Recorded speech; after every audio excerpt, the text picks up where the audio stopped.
ನಮಸ್ತೆ. ಮತ್ತೆ ವಿಡಿಯೋನ ಕಂಟಿನ್ಯೂ ಮಾಡ್ತಾ ಇದ್ದೀನಿ. ಆಟೋದವರು ನಮ್ಮನ್ನು ನೆಕ್ಸ್ಟ್ ನೋಡ್ಲಿಕ್ಕಂತ ಕರ್ಕೊಬಂದಿದ್ದು ಅಭಯಾಂಜನೇಯ ದೇವಸ್ಥಾನದ ಹತ್ರ. ನಾವೆಲ್ಲರೂ ಅಭಯಾಂಜನೇಯನ ದರ್ಶನ ಮಾಡ್ಲಿಕ್ಕಂತ ಹೋಗ್ತಾ ಇದ್ದೀವಿ. ತುಂಬ ಚೆನ್ನಾಗಿದೆ ದೇವಸ್ಥಾನದ ಅಕ್ಕಪಕ್ಕ ಎಲ್ಲ ಗಿಡ ಮರಗಳೆಲ್ಲ ಚೆನ್ನಾಗಿ ಬೆಳೆಸಿದ್ದಾರೆ. ನೋಡ್ತಾ ಇರ್ಬೋದು ನೀವು ಅಭಯಾಂಜನೇಯನ. ನಾವು ದೇವಸ್ಥಾನದ ಒಳಗಡೆ ಎಲ್ಲ ಹೋಗಿ ದರ್ಶನ ಮಾಡ್ಕೊಂಡು ಬಂದ್ವಿ. ತುಂಬ ಚೆನ್ನಾಗಾಯಿತು. ಇಲ್ಲೂ ಕೂಡ ದರ್ಶನ. ತುಂಬ ಜನ ಏನಿರಲಿಲ್ಲ. ಇಲ್ಲಿ ನೆಕ್ಸ್ಟ್ ನಾವು ಬಿಚ್ಚಾಲೆಗೆ ಬಂದಿದ್ದೀವಿ. ಬಿಚ್ಚಾಲೆನಲ್ಲಿ ಗುರುಗಳ ರಾಯರ ಏಕಶಿಲಾ ಬೃಂದಾವನ ಇದೆ. ತುಂಬ ಚೆನ್ನಾಗಿದೆ ಬೃಂದಾವನ.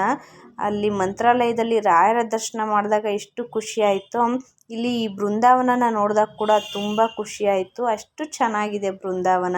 ಇಲ್ಲಿ ಜಾಸ್ತಿ ವಿಡಿಯೋ ಮಾಡೋದಕ್ಕೆ ಅಲೋ ಇರಲಿಲ್ಲ, ಹಂಗಾಗಿ ವಿಡಿಯೋ ಮಾಡಲಿಕ್ಕೆ ಹೋಗಲಿಲ್ಲ. ಪಕ್ಕದಲ್ಲೇ ತುಂಗಭದ್ರಾ ನದಿ ಹರಿತಾ ಇದೆ. ನದಿನಲ್ಲಿ ಜಾಸ್ತಿ ನೀರಿಲ್ಲ, ಮಳೆ ಜಾಸ್ತಿ ಆಗಿಲ್ಲ, ಹಂಗಾಗಿ ಕಲ್ಲೆಲ್ಲ ಕಾಣಿಸ್ತಾ ಇದೆ. ನೋಡ್ತಾ ಇರ್ಬೋದು ನೀವು. ಇಲ್ಲೇ ಪಕ್ಕದಲ್ಲೇ ಬಿಚ್ಚಾಲಮ್ಮನ ದೇವಸ್ಥಾನ ಕೂಡ ಇದೆ. 1 ವರ್ಷ ಆಗಿದೆಯಂತೆ ಇದು ದೇವಸ್ಥಾನ ನಿರ್ಮಾಣ ಮಾಡಿ. ತುಂಬ ಚೆನ್ನಾಗಿದೆ. ಅಮ್ಮನವ್ರನ್ನ ತುಂಬ ಚೆನ್ನಾಗಿ ಪ್ರತಿಷ್ಠಾಪನೆ ಮಾಡಿದ್ದಾರೆ. ನಾವು ಒಳಗಡೆ ಎಲ್ಲ ಹೋಗಿ ದರ್ಶನ ಮುಗಿಸ್ಕೊಂಡು ನೆಕ್ಸ್ಟು ಅಪ್ಪಣ್ಣಾಚಾರ್ಯರ ಮನೆಗೆ ಬಂದಿದ್ದೀವಿ. ಇಲ್ಲೂ ಕೂಡ ತುಂಬ ಚೆನ್ನಾಗಿದೆ. ರಾಯರು ಮಲಗ್ತಿದ್ದಂತಹ ಜಾಗ ಮತ್ತು ರಾಯರು ಆರಾಧಿಸ್ತಿದ್ದಂತಹ ಪಾಂಡುರಂಗ ವಿಠಲನ ಮೂರ್ತಿ ಒಂದು ಇಟ್ಟಿದ್ದಾರೆ. ಅಯ್ಯೋ, ಆ ಮೂರ್ತಿ ನೋಡಿದ ತಕ್ಷಣ ತುಂಬ ಖುಷಿ ಆಯಿತು. ಪಂಡ್ರಾಪುರದಲ್ಲಿ ಇದೆಯಲ್ಲ ವಿಗ್ರಹ, ಅದೇ ಥರದ ವಿಗ್ರಹನ ಮೂರ್ತಿನ ನೋಡ್ದಂಗೆ ಆಯಿತು. ಇದನ್ನು ನೋಡಿ ತುಂಬ ಖುಷಿ ಆಯಿತು. ನೆಕ್ಸ್ಟು ನಾವು ಪಂಚಮುಖಿಗೆ ಬಂದಿದ್ದೀವಿ. ಪಂಚಮುಖಿಲಂತೂ ತುಂಬ ಬಿಸಿಲು, ತುಂಬ ಕಾಲೆಲ್ಲ ಸುಡ್ತಾ ಇತ್ತು. ಅಷ್ಟೇ ರಶ್ ಕೂಡ ಇತ್ತು. ಜನ ತುಂಬ ಇದ್ದರು.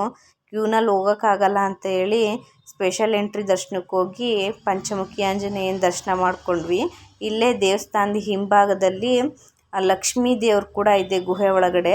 ಅಲ್ಲೂ ಕೂಡ ಹೋಗಿ ದರ್ಶನ ಮುಗಿಸ್ಕೊಂಡು ಮತ್ತೆ ನಾವು ಹೊರಟಿದ್ದೀವಿ. ಇಲ್ಲಿ ಹಸುಗಳು ನೋಡ್ತಾ ಇರ್ಬೋದು ನೀವು. ರೋಡಲ್ಲಿ ನಾವು ಹೋಗ್ತಾ ಇರ್ಬೇಕಾದ್ರೆ ಸಿಕ್ತು. ಆಟೋ ಮಧ್ಯದಲ್ಲಿ ಸಿಕ್ಕೋಬಿಟ್ಟು ಆ ಕಡೆ ಈ ಕಡೆ 2 ಕಡೆ ಫುಲ್ ಹಸುಗಳು ಬಂತು. ಇದು ಗೋಶಾಲೆಯ ಹಸುಗಳು ಅಂತ ಆಟೋದವ್ರು ಹೇಳ್ತಾ ಇದ್ರು.